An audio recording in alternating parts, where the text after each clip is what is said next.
The dragon of convenience was I spent 38 years in corporate America, and I was comfortable doing that. I was getting paid as a senior partner, but I wasn't working towards my purpose. And so I had that comfortable dragon of genius just kind of sitting in me, where I never felt content, even though I was winning external things. Take what you have and make them love that. And when you provide people something that creates value, they'll pay for it. In that case, they picked me. In that case, they'll hire you. In that case, they'll hire your organization. But I didn't understand what it took to go run 26 miles when... It's 26.2. Point two. Don't forget the point two. The point two matters. Oh no, I know that point two very well. Exactly. Most leaders don't stall because they lack talent.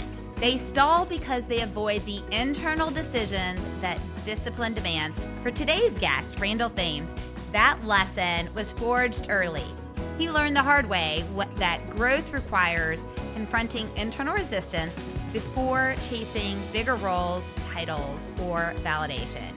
Today, Randall is the CEO of Inspirit Institute and a trusted advisor to CEOs and boards with deep experience from his years as a senior partner, guiding leaders across industries through inflection points that actually matter.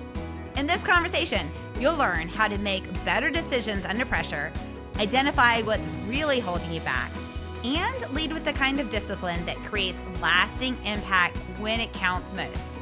So welcome to the Badass Leaders Podcast.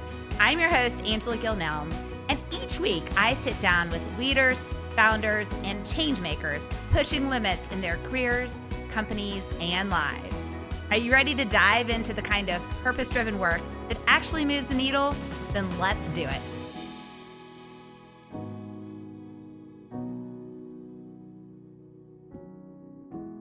Well, I am here with Randall Thames, and I will say right now, we were just talking about how important names are. So did I get that correct, or did I screw it up? You absolutely nailed it, Angela. Score, winning. Okay. Well, we are really excited to talk about Randall today. Many things, as we talked in the intro, that he is working on, has been successful on, and we are going to just jump right in with some of the top questions and challengers that future leaders have that align with the work that you're doing. So are you ready? I am ready. Let's go. Okay, let's go. So you have worked with CEOs at the highest level, but your story starts with feeling less than ordinary, which definitely resonates with many of us. What do you think was the first moment when you realized that, because you talk a lot about discipline, so that you realized that discipline, not talent, was going to decide how far you could go? So thanks, Angela. So I will actually add a word to the discipline. It's a companion to it. And I always say the bridge between aspiration and goal is both discipline and consistency. And so I'll what's the difference between, what's the difference? I love this because immediately I'm thinking in my head, when you first said it, I was like, okay, that's brilliant. And then I thought, how do you define the difference between those? Because I think a lot of people think of them interchangeably. They probably have their own unique characteristics. Yeah. So discipline is the act of doing something to the degree that it will allow you to create a habit. So I'll throw that third word in there. So here's that three-legged stool: habits, discipline, and consistency. The difference, to answer your question, is discipline is the act of what you're doing. A habit is something that what you are doing consistently is the frequency that you're doing it. So I think those three things, and if you, going back to, taking my ordinary and making it extraordinary, it's say the 90-day rule, the 120-day rule. If you do something and you do it in a discipline factor, and that's the process, with a consistent habit, and that's the activity. So a process and an activity, and this can apply to leaders in what they're doing and trying to have a vision and leading their organization. If you can do it with discipline, in a habit, and with consistency, then people will follow that because they know that you are very predictable, and they know that basically they're going to trust where you're going because you've done it. You've done it again. You're doing it. You will continue to do it. Okay, okay. I want to peel this onion a little bit Sure. more on this Sure. because I'm a strong believer that great leaders are very predictable. They Hmm. are I do believe that they're not afraid to go outside of their comfort zone, and when Sure. appropriate, there are times that they may do something that some people in the world might think of as unpredictable, but to their team, I want my team to say, I know exactly how Angela is going to respond to Yeah. this. And therefore, if Angela's not here, I'm going to respond in a way that aligns with what the core of our team is. So, can you tell me, as you just walk through that, can you give me a concrete, real world example of that in action? Yeah, certainly. So, yes, leaders need to be, number one, predictable in how they manage, lead, and there needs to be agility. Let me just be clear. But they need to be predictable in how they respond to different matters and issues. So, for example, if let's say the markets take a turn, and based on real life example, the tariffs that have been put on, let's say, and now going on 10 months, that's going to create some type of inconsistent ecosystem within an organization. And that being so, how are you going to react to that market change? What is it that you're going to do? The discipline and the consistency is, let us take a process approach. So that's the predictability. The discipline is not reacting, but responding. And response is making sure that you gather all of the data, look at where you sit in terms of the impact, and create outcomes that will allow for people to say, I trust Angela. I trust this leader. I trust the organization. Why? Because I know that they're acting in terms of a process, and it's something that I've seen before, and that I'm predicting that they'll do it again. Trust is huge. Okay. And I think that trust is one of those words Hmm. that a lot of people like to use. And yet, in order for trust to truly be formed in these instances, it does require those other things, right? It does require the discipline, the consistency, and the habit of things so that you can both trust yourself, which I think is a key piece too, because I don't want to miss that piece about when you understood that it wasn't talent, but it was these other three things that you said that would Yes. lead towards success. Because we also have to be able to trust ourselves as well.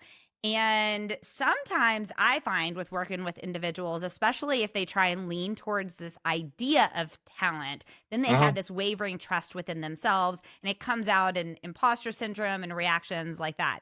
Sure. So tell me a little bit more about when you took a step back, going back to the original question, like when did you realize that talent was not the answer, but the other things were to drive success? Well, I was told talent wasn't the answer. So and go back to, in the book that I wrote, Rise to the Role. I'm Yes. going back to when I was 8 years old, and Here we go. hey, there you go. Here we Yeah, go. yeah. So here is my journey. When I was 8 years old, I was not picked for the baseball team. Baseball was a big thing. Grew up in central Pennsylvania, and I wasn't selected from any of the teams in the league. And I was realizing that I couldn't catch better than everyone. I couldn't hit the ball better than everyone, and so I realized, okay, this is a talent issue. Everyone faces a talent issue. I faced a talent issue. We face a talent issue in the employee market all the time. But what I did do, and this is now, fast forward 50 some odd years, the realization, and I'm able to articulate it now versus back then. And I talk about it in Rise to the Role. Everyone has a superpower. Everyone has it. It is in you. You have some type of talent. And so I tapped into the talent. And again, unbeknownst to me, this was the process. I could run fast. And so I said, well, I can't hit, I can't catch, but I can run fast. Um, uh, fast forward, my parents, because my parents were influencers back then, were able to get me on the last person on the team, on one of the baseball teams. They convinced the coach to finally put me in. So what I said was, I want to take the talent that I do have and I want to apply that so that the talent they were looking for, they didn't pick, but the talent that I do have, make them love that. And so that's what I'm saying. The ordinary to the extraordinary, take what you have and make them love that. And when you provide people something that, let's say, creates value, they'll pay for it.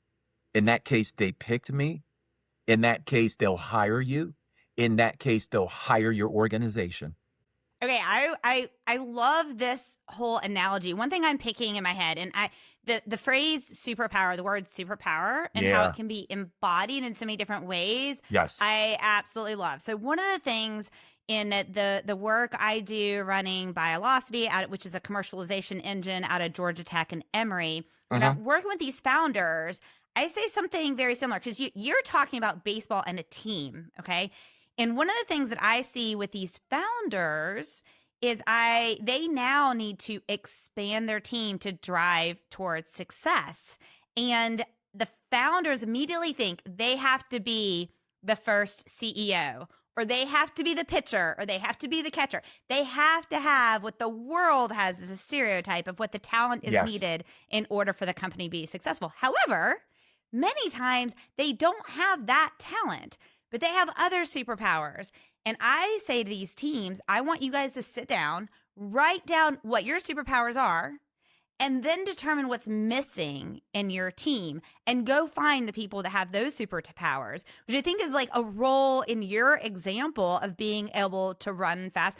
I do have to ask, were you like the king of stolen bases or anything? Because I have that envisioned in my head.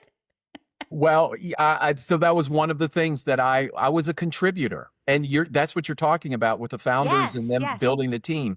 Where is it and how is it that you're going to contribute, right? So it's creating that ecosystem where the sum total is greater than the one, and being a contributor. For me, if we take it back to the baseball and being able to run, if I could run faster than everyone else, then yeah, someone could hit and then I would come in and do the running for them. Or in that case, if the founders are the ones that are starting at their home base and they get to first, who's going to take them around second, third, or bringing them back in?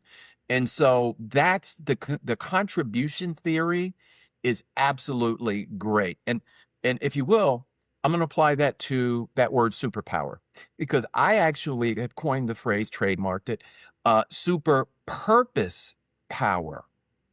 The Oh, difference between superpower and super purpose power is superpower is very broad.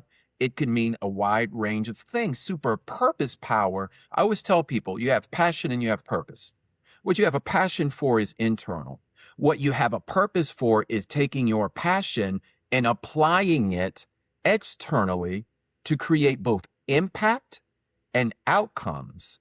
And the impact and outcomes for organization is what we're all striving for, right?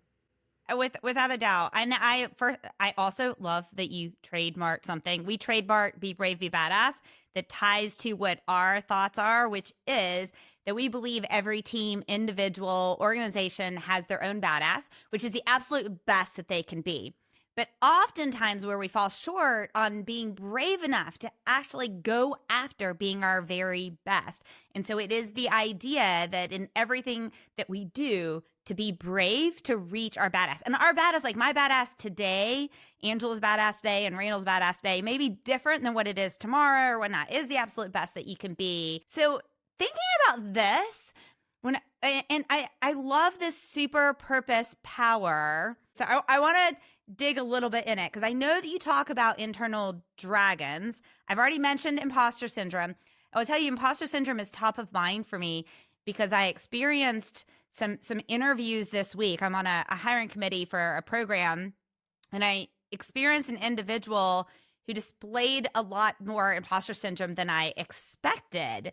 And it does make you wonder what other internal dragons they're experiencing. So I want to know for you, Talk about maybe a moment when one of those interior dragons maybe nearly disqualified you from stepping into a bigger role.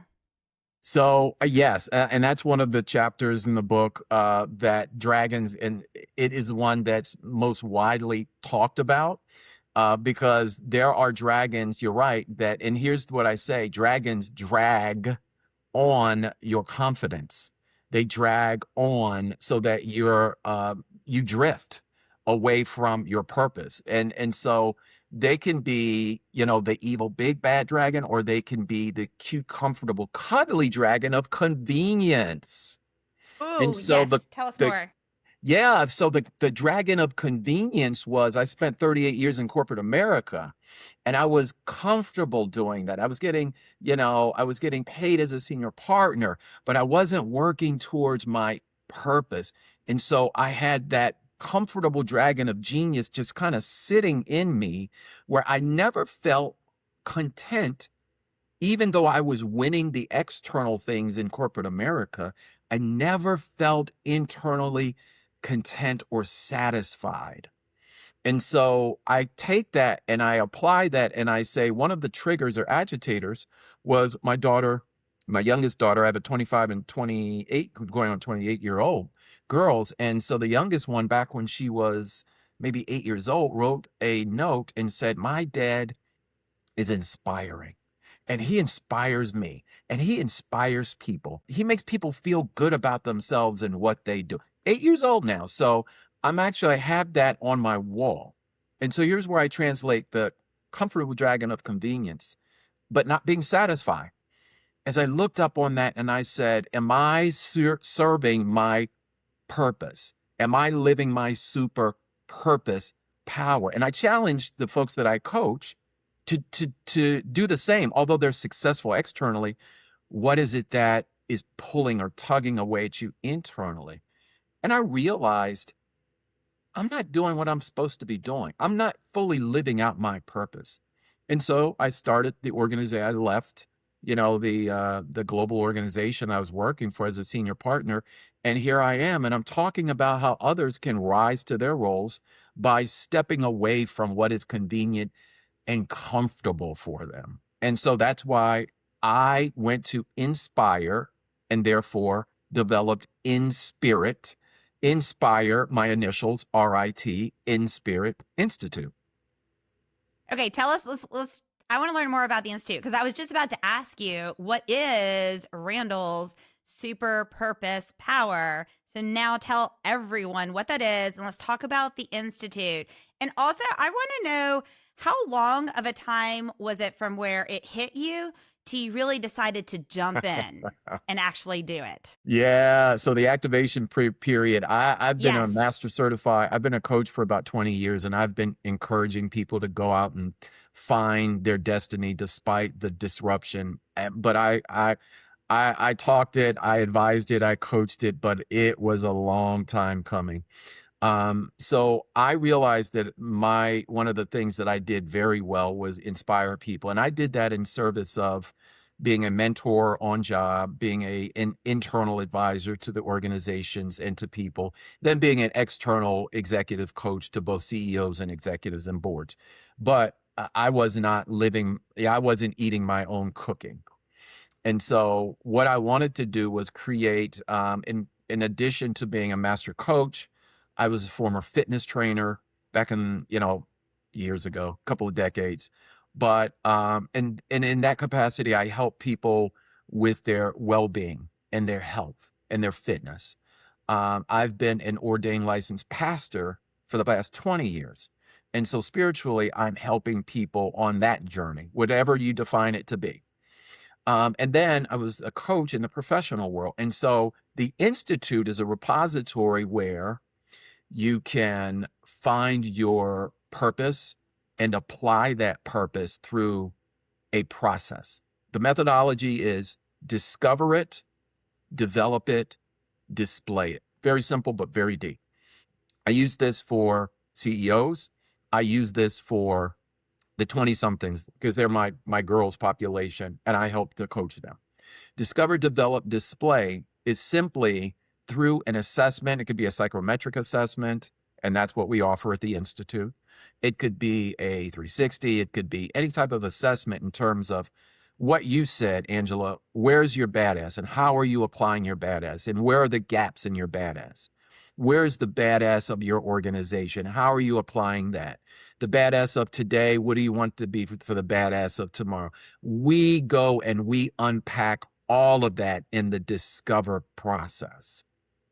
And the Institute has resources from online to AI to in person to white glove, where we go in and we have partners. It's a partnership model that can come in and do organizational or individual assessment. Then we develop it. We develop a blueprint. Dr. Martin Luther King said to junior high school students back in the early 60s in a famous challenge and speech, he asked these junior high school students in Philadelphia, what's your life blueprint? Everyone needs a blueprint, whether you're a junior high student or you're an executive or you're a board. Mission, vision, value, always need to have that. And so the Institute has resources and people that helps to develop a blueprint. And then display it is where we do the coaching, the how do you present? How are you coming out? What is it that you're applying? And how can you maximize and optimize that output? So that's the Institute. It's the resources to meet everyone where they are professionally and, quite honestly, personally, and taking some of that personal accountability along the way. So I'm curious on this. So we talked a little bit about the activation energy and about how sometimes it's much easier for us to help others than it is for us to focus on ourselves and help ourselves. Yes, Okay. yes. Yes, right? So I'm curious to know, what have you learned or perhaps been surprised about the most for yourself as you've gone from this journey when you cross that activation energy and you left corporate America and you start building the Institute and now have the Institute running and is successful? What did you learn in that journey, both about yourself and what was perhaps surprising? Journey about myself is that I don't want to call it and use the word procrastination, but the delay in activating what I knew was there and what I knew was special. I should have learned the lesson of when I was 8 years old and applied it immediately. So there was the delay in really activating and getting the Institute up and running. And that's the personal part. In terms of making sure that it is applied to others and really making sure that the Institute is something that everyone can take advantage of. Okay, so what surprised you about the journey? What surprised me about the journey is the adoption, that it's coming fast. And it's all a blessing. It's all great. But, the bandwidth at which, again, I can't teach all of the classes. So the adoption in terms of this is, people are looking and needing that. I did similar things in corporate, but in my corporate roles, the big vessel is really hard to turn. But now if I see something coming down the road, I just turn it. But the adoption of, people and having the desire to want to be a part of not only talking about the discovery for self and organization, but displaying it. There seems to be a pretty big need out there, and it's customized. So it's the adoption to saying, I want it customized. Off the shelf, I think is becoming passe because AI has really enabled us to customize and be in the moment with whatever we see in front of us. We can turn that back around and have a customized program pretty quickly. Yeah, and I think that's perfect. And I find it inspiring that There's that word. There you go. I find it inspiring that there has been so many or have been so many people interested in this, because it it much to something that has surprised me throughout the podcast thus far is the number of people who are listening to it and saying, wow, I learned something I can't wait to apply. And I think there's so much negativity out in the world, and we allow that oftentimes to cloud that there's so much more positivity, and we should feed that positivity piece and that growth piece. So it's very inspiring to see that there are people out there that say, hey, I want to focus on this. And the more people who focus on being their best selves and focus on these things, wow, how amazing it will be for everyone who is around them, because it is impossible to improve yourself without having a positive impact on every single person around you. So thank you. That was well said. And I'm going to say it in a phrase: a rising tide rises all ships. So if in and around me, I am able to have, number one, positivity, and number two, everyone operating in their best super purpose power, then guess what? If I'm around it, if I live in that neighborhood, I'm a part of that community. And that's a pretty nice place to live. Absolutely. Absolutely. So thinking about this, there is someone, Randall, who's listening to this, and they may think that's all great for Angela and Randall, Yeah. but that doesn't really apply to me, because I know we've both coached leaders who look very confident on the outside, but privately they're doubting themselves and they're stuck.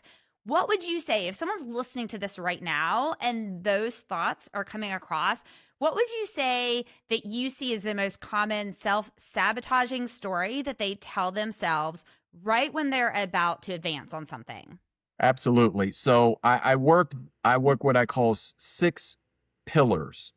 I call them super purpose power pillars.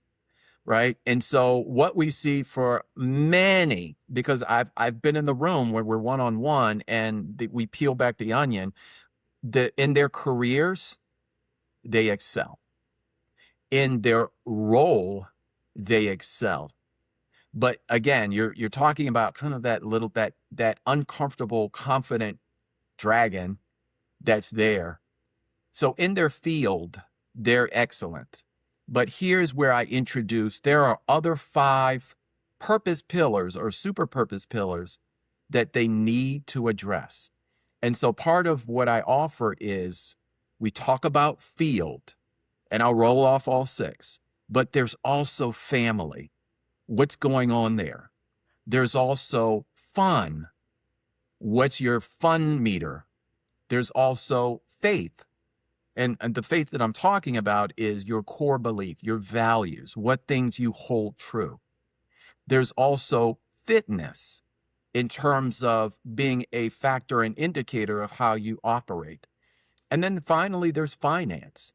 And many operate under the thumb of finance and make decisions off of that. So I'll repeat them again. Field, which is career, and that's usually the one that's the obvious one. But behind all of that is family, fun, fitness, finance. What we do is we analyze everything. Once we analyze all of those things, we draw out and prioritize. That's for the discover part, is analyzing what all is going on inside there. Then we prioritize those things that we find out where confidence, we need to kind of fill that bucket a little bit more in one of those 5 categories. 9 times out of 10, something's going on in one of those other categories outside of field, whether it's family, whether it's fun, whether it's fitness, whether it's finance, whatever they might be. Then we prioritize that and we start bringing that into the mix where we can build that confidence up and complement the field that's typically displayed as successful. Okay, so in this instance, then, when you look at those 6 different traits, and Katie will also include these in the show notes as well. Yes. So in thinking about this, I think all 6 of these are so equally important. And when I think about self-sabotage, when I collaborate with people, and even when I think about myself, Angela, self-doubts that Angela has, then I believe sometimes what we do is we put so much emphasis on one of those six, and we allow that one or two of them that we may be struggling in to overpower the other ones that were being successful. Like, we put this uneven importance to the ones that we're doing less well in, and allow that mentality of it instead of putting a little focus on it and saying how I want to improve it.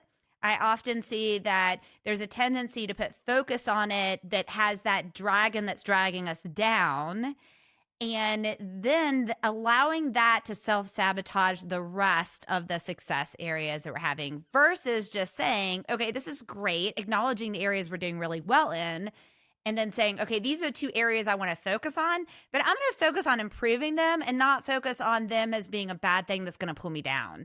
Does that resonate for that self-sabotaging component? Absolutely, because typically it's the dominant factor that is simply doing that. It is dominating. And when you dominate in one, which is okay because it got you to where it got you. But Right, right, then right, there's a right. deficit. So we talk about a dominant and a deficit that happens. And usually that self-sabotage is a result of there's that deficit where you're not feeling enough in fill in the blank. For example, I talk about a deficit for an executive that she was exceptional at what she did in her job and in her role.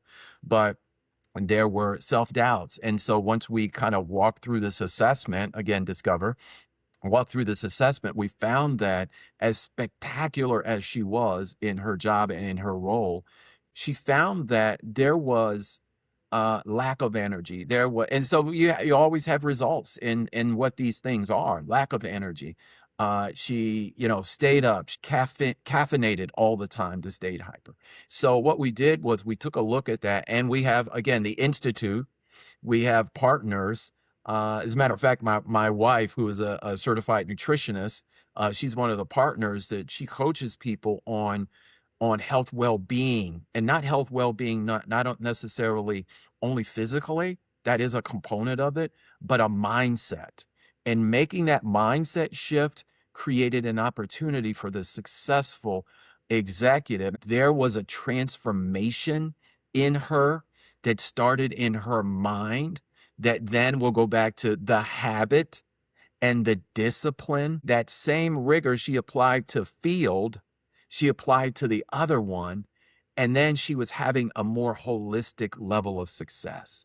No, I love this. And a theme I'm seeing in you, in your conversation, is this focus on process.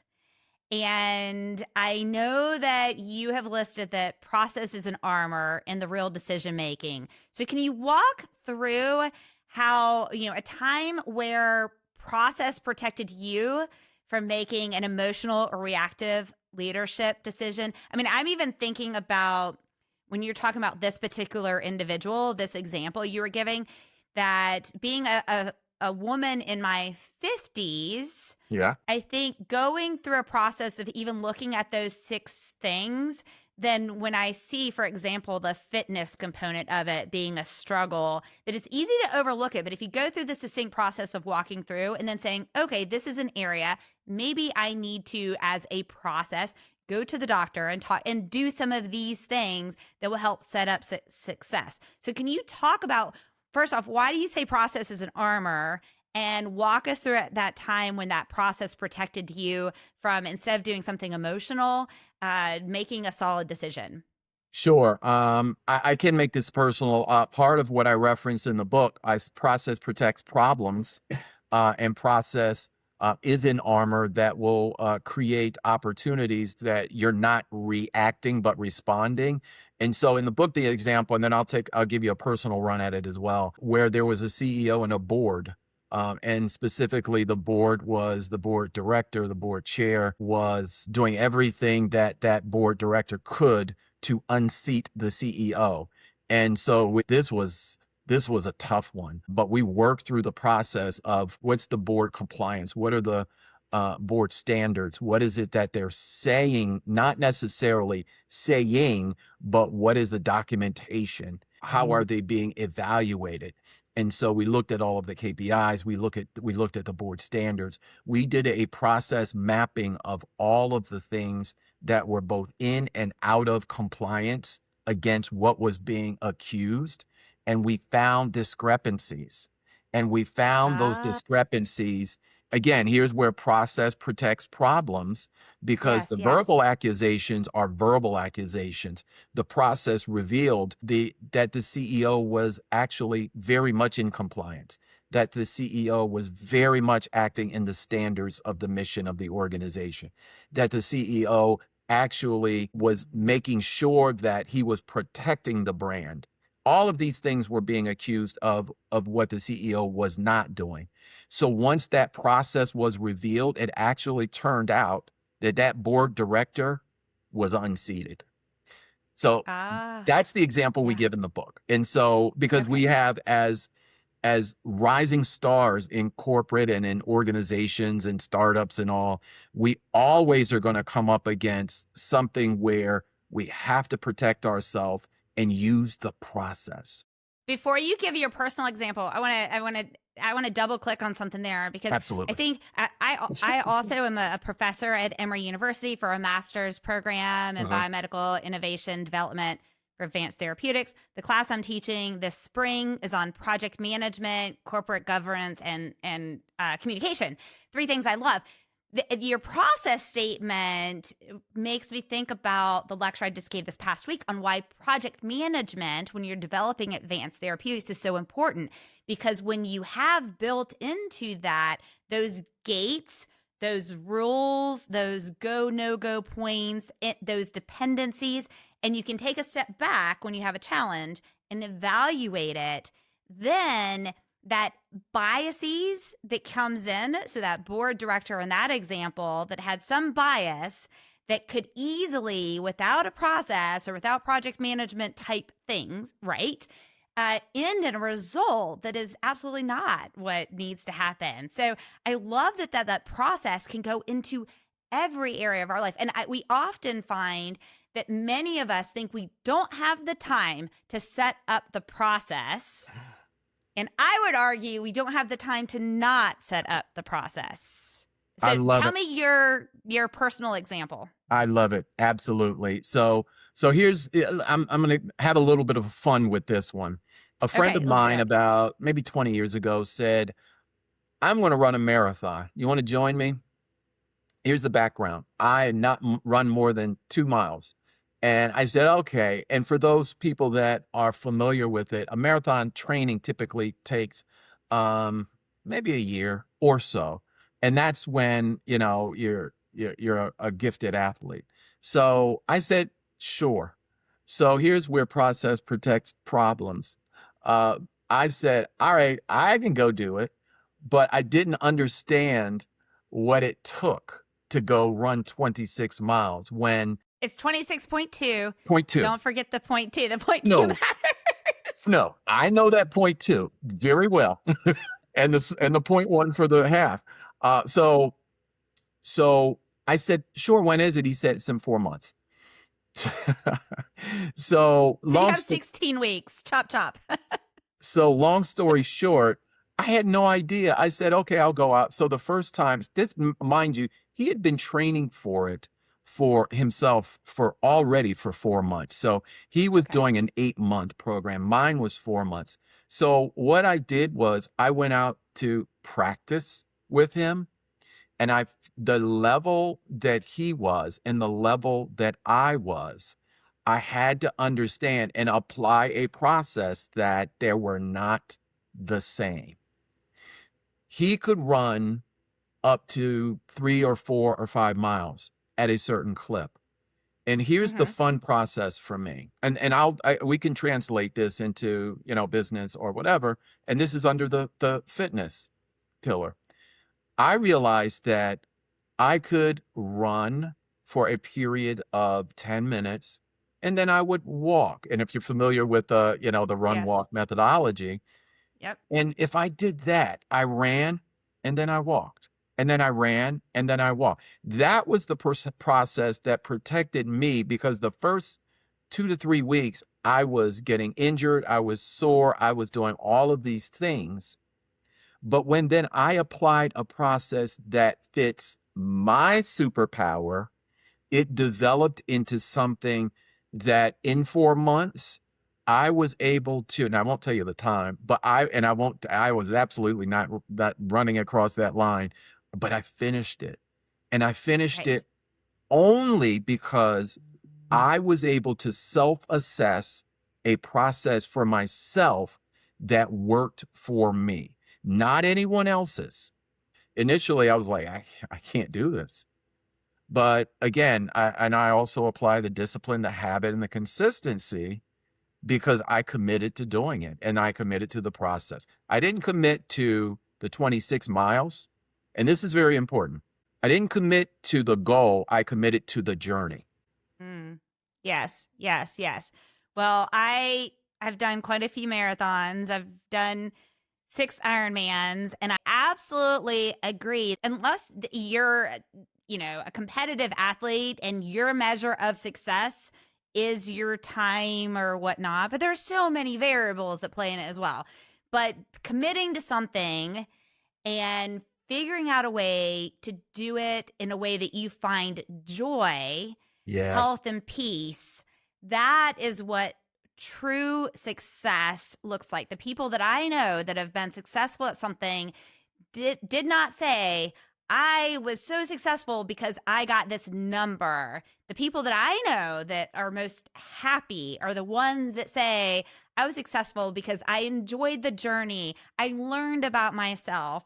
I became the person who said, it's okay if I walk, and the person next to me runs. It's okay if I walk across the finish line and the person next to me runs across the finish line. That is totally fine, because my journey and my process and my status is what this is. And I'm going to do my badass part of it, but Yes. I'm going to enjoy those moments. And I've lived to tell that, even with literally an 80-year-old woman was blowing by me by mile 3. And I'm, You're like, you go, girl. I'm like, you got it. Because I'm doing me. My race, my pace. And that's what you do in life and in business as well. My race, my pace. Well, and also, let's be real, at different stages in our lives and different timing, the outcome's going to look different as well. And we all have our own phases in life. So speaking of that, I want to talk a little bit about, executive search. And I know you do executive search and advisory work as well. Huh? And that you've seen leaders who they appear to fail, not because of their ability, but because it's just not the right time, or because whatever the positioning in does not align with that. So what would you say is a sidewise or counterintuitive move that you've seen pay off when others thought it was a step back? We often talk about, and I've talked about this, of a manager going through a major airline and doing actually vertical moves. And in some cases, went to a larger organization and took what many would say a step back. But a step back is a step forward in going from a mid to a major, and in some cases. And so you cannot listen. Here's where I'm saying, that's okay, because a lot of people measure their value off of their title or their function, but they can measure it against their identity. It's not about activity, it's about identity. And if you are bringing your identity and feeling that so that you can be more value, again, the example I gave, if you're a VP at a mid-level and then you step back to a major organization and you become a director, you now have the experience of being a VP and a director at a major, and then you go on accelerate. And you got to believe in yourself to be able to do this. You have to believe that timing is what you make it as well, because you mentioned timing. And so Yes. if you put a strategy, here's where I put my search consultant hat on. If you put a strategy together that, 18 months at this level will create more value for your identity than 24 months at a smaller organization, then you're able to skip level into that larger organization. And I talk about, and this is a real life example where someone did that. They went from a VP to a director at a major, then they stepped back up to a VP at that major, then they went over to another major and took another lateral VP position, then they went and they eventually became CEO. And why did they become CEO? Because they had a portfolio of experiences at different levels where they're bringing in perspectives in a variety of fashion. And as a reminder to everyone listening, your value, we oftentimes struggle with saying our value is our field or our finances and forget the other 4 things that you listed in there, which really quick, we talked about one of those is fun. I want to know, Randall, what do you do for fun? All right. So I have a tremendous call for recall of lyrics. And so I walk around the house and my wife and my daughter are truth tellers, and I will just bust out in a song. And I have a recall for lyrics where I can just start and I'll start singing a song and they tell me it doesn't sound good, but you can't tell me that it doesn't sound good. So my dancing, and I dance to it too. So my fun is music is the soundtrack of my life. So I like to sing, I like to dance, and I will do it at the drop of a hat. Just ask me. Yeah. Yeah. Okay. Well, you better be careful because I've been known to ask things on this podcast before. So we might have you in the background singing and dancing. There we go. There we go. Okay. Let's dive back into the conversation where you were talking about the career journey piece and to what some may look at if especially if you don't show them the end, right? Don't show them the CEO, just show them a couple of those steps. They might look at that and say that this person is not driving towards success or not driving towards career growth, when you and I both know that's that's absolutely wrong, because what they're doing is they're learning from so many different environments and so many different cultures, and then they're taking that information and putting it together in something that was truly meaningful, and hence they took that next role. Now, sometimes I see that some of those shifts in career happen as a consequence of a crisis that has occurred. And you also like that quote, never waste a good crisis. Never waste a good crisis. Yeah.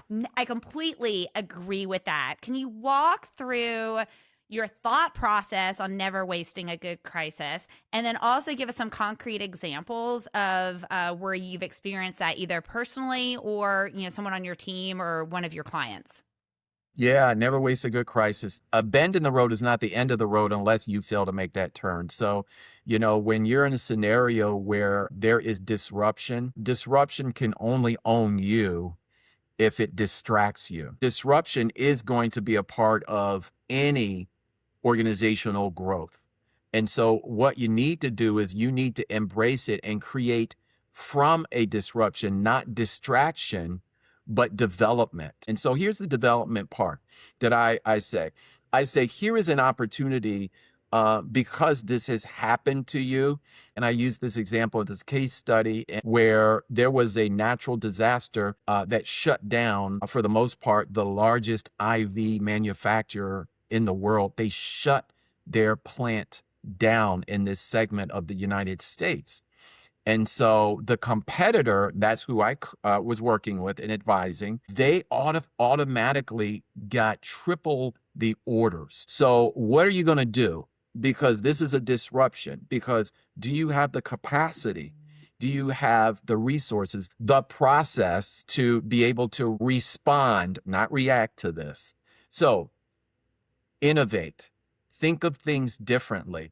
Think of best practices. Think of things in blueprints. What is your life blueprint? Think of the blueprints of what has happened successfully in the past. So we reverted back to the COVID protocol. And through that process, that disruption was able to help them outsource, bring in supply chain, bring in HR where they did 24/7 shifts, bring in temporary work. They did all of these things that innovated to a development and not a disruption to that distraction. Okay, I think this is important. And I believe too, one of the biggest beauties, and some of the listeners might say, Angela, do not say beauty in a crisis. But really, you have to take a step. A crisis has happened. And so we have the option where we can just sulk into it and allow that dragon once again to drag us down and just focus on that. Or we can take a step back and say, what does success for the future look like? Yeah. How can we now shift? It's now forced us to shift and grow in new areas, which I think is the beauty of how we identify, and also the beauty of using a process such as retrospective analysis or something like that. Let's take a step back and see, what do we learn from this and where are we going to move forward? Yeah.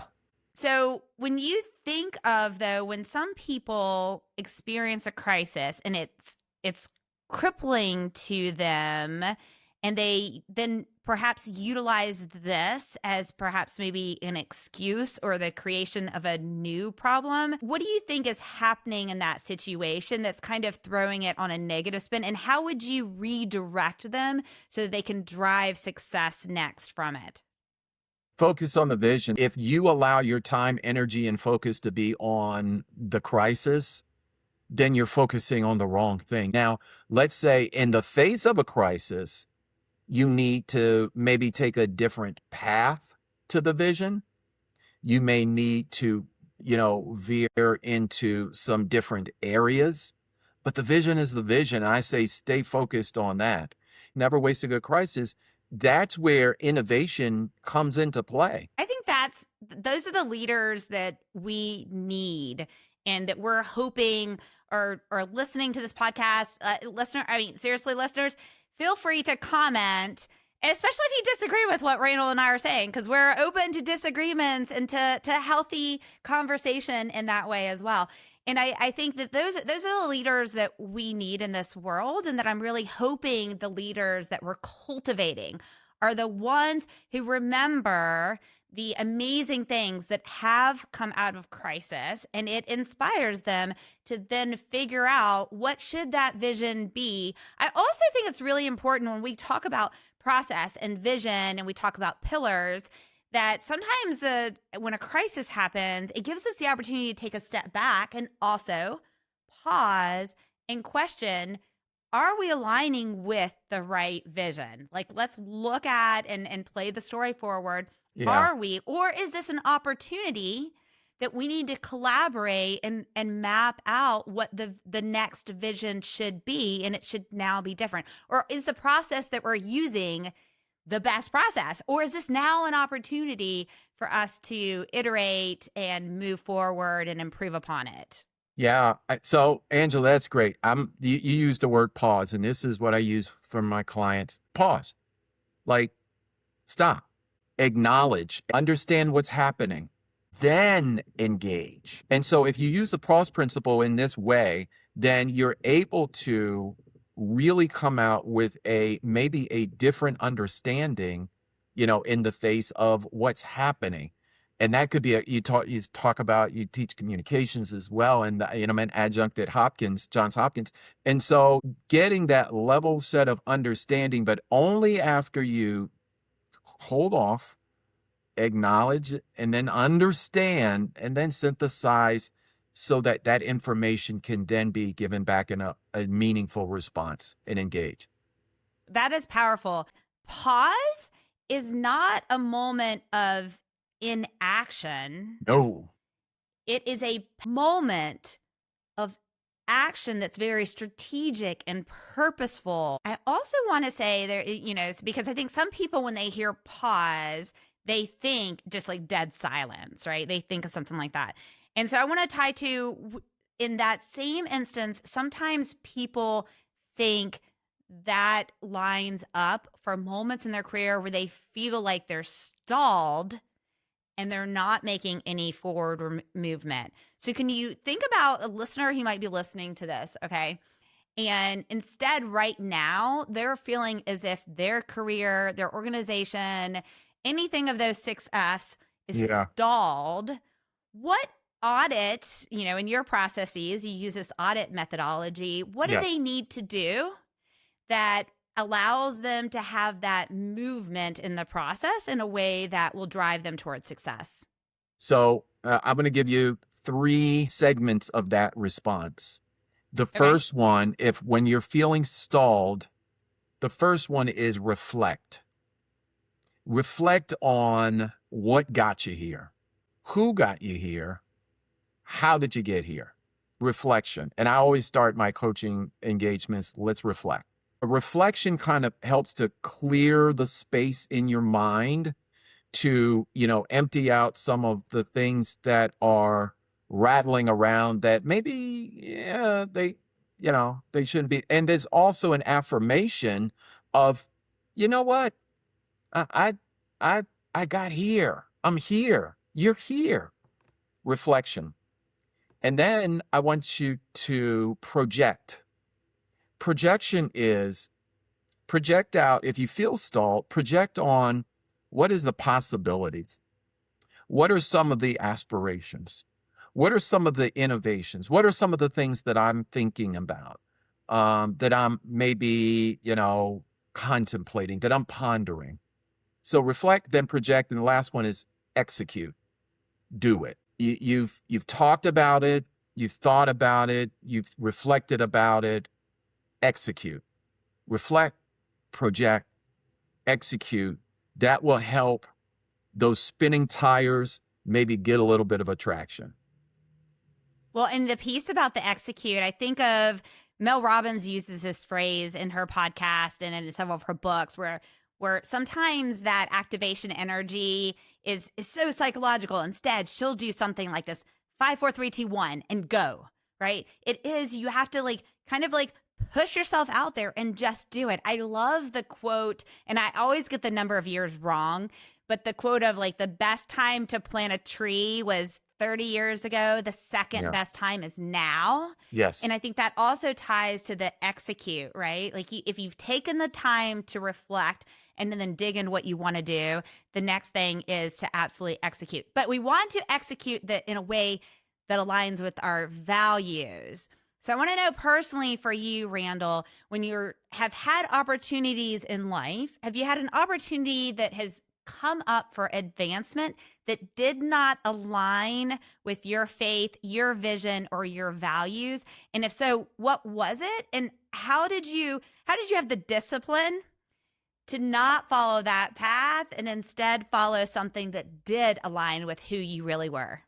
Yeah, I'll take you back to maybe 5 years ago where I had a major global consulting organization approach me and they wanted me to lead one of their practices. I threw out what I thought was a pretty outrageous number and they didn't blink in terms of, what would get me there is this. And they said, okay, so let's still talk. And I'm like, oh my goodness. So, but this major organization, this is when I started, and again, it was about 5 years ago when I was really getting the itch to really go out and to curate my own.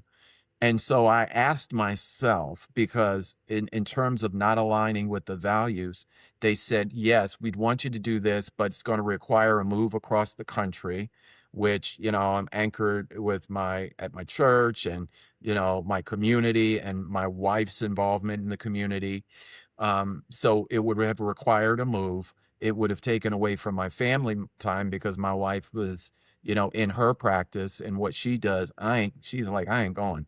So, so the family She's like, you thing, have fun, but I'm not going. right, exactly. So, but the fun part too, because it would have required me to really just leave all that I was doing. And here's where I talk about when you do an assessment of faith, family, fitness, fun, finance, focused on the field, that would have created for me and my value/variable methodology and this is what I call it, values and variables, um, it didn't fit.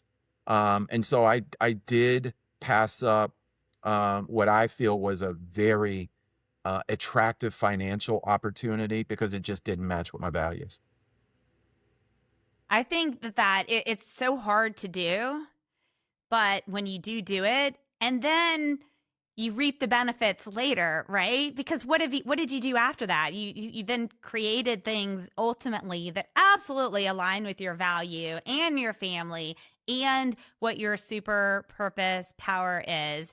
So I want to know a little bit more about Randall. Like what is a daily habit that you use every day that keeps you grounded and centered? Me time, I'm 5 a.m. club. And so, but I'm also, I have farmer's hours, so I go to bed very early. But my daily habit is I spend time, meditation, prayer, song, singing and dancing. And when I feel like the quote unquote world is silent and sleep, is when I get up and I ground myself. My prayer is, Lord, prepare me to be your sanctuary. Prepare me to be your sanctuary. So basically, let me be a vessel so that others might be able to benefit from me. But see, that prepare part is my daily habit is I go out and I prepare myself so that I can feel that I am full. So throughout the day, and that part of that being full and preparing myself is getting up, fairly early. It's not always 4:30 or 5. Sometimes it's 5:30 or 6. But I always take that time, those quiet moments. My learning style is quiet, and just allow my brain to just go places, and then my mind will follow where my brain is taking me. And if I do that on a daily habit, also exercise, and I don't mean exercise always killing it in the gym, it's movement. So having that quiet time, having that meditative time, and allowing myself movement in space so that by the time the quote unquote world wakes up, I'm full and I'm now ready to start pouring out. And the balance of my day is pouring out and working to help others. I love the idea of putting the focus first on the morning. Now, my clock doesn't even say 5 o'clock in the morning. That doesn't even exist on my clock. I'm not a morning person at all. But what I do is I do spend quality time when I do wake up. That first part is my quality time because it's the only time of the day I think you truly, truly own.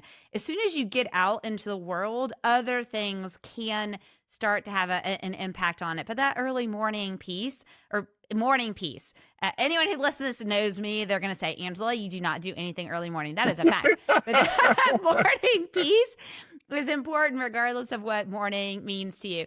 Okay, are you ready for some rapid fire questions? Go. What is a leadership habit you had to break to reach the next level?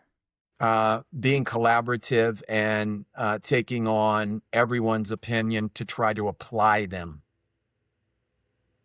Okay. This is supposed to be rapid fire, but I want to hear a little bit more on that. You can listen, but ultimately the decision is yours. And I was trying to Perfect. cater to everyone else's, but the decision ultimately is mine. Yep. And this idea that we have to make everyone happy or we have to be liked or we have to do these things in order to be a great leader is definitely something that I do not want the world to continue. How about a discipline that you practice that most executives underestimate? The personal discipline that I practice is that I'm always trying to be a student. I'm always trying to learn. Like I've learned so much just from our conversation. Every day, I try to learn something as if it was a famous quote by Denzel Washington to Tom Hanks in the movie Philadelphia. Talk to me like I'm in the sixth grade. That's how I go about it. Like I'm in the sixth grade. And I want to learn. Perfect. What is a trait that you believe can often get leaders promoted, but later get them fired or something similar?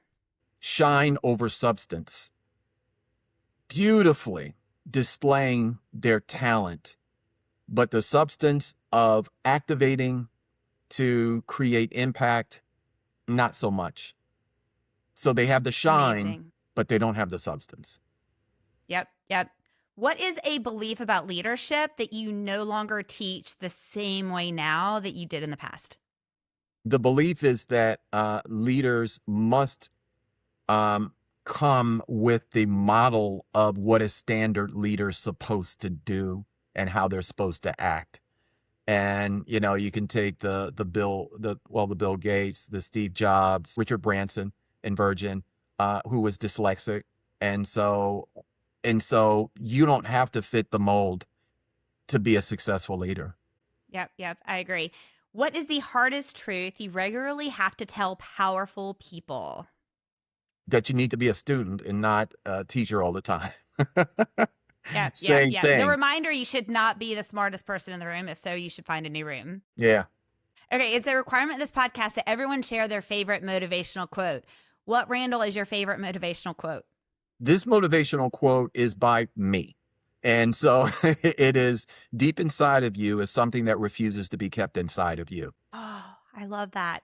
Okay, now what I want you to do is tell the listeners, if they remember nothing else about our time today, what is it you really want them to take away and take into their life?